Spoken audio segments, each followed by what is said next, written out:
ไปเขาคอครับ ตอนนี้กี่โมงแล้วครับ ตี 3 ครึ่งครับ จะออกอะไรกันนักหนาครับตี 3ครับ ใช่ครับ เวลาตี 5 17 นาทีครับ หมั่นกันมานะครับ ทำไมคุณห้าวดองๆแบบนี้ครับ จะให้ยายว่าไง จะให้ยายว่าไง ตื่นมาตี 3ครับเป็นไงบ้างครับคุ้มค่าไหมครับ คุ้มค่าครับ ทำไมคุณหาวด้องๆแบบนี้ครับ เท้าครับ ขับรถมาสายมากคุ้มกว่าที่มาครับตื่นแต่ตี 3ต่อไปเราจะไปไหนครับ ต่อไปเราจะลงข้างล่างกันครับ ผมว่ากลับครับกินแล้วก็กลับครับ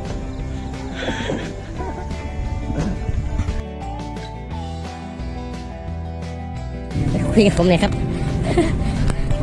รู้สึกยังไงครับ จะให้ยายว่าไง ง่วงนอน ตี 3 ครึ่งครับ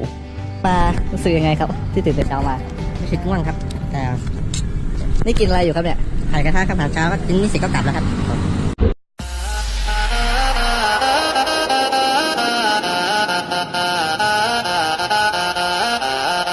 Welcome to Rainwalker.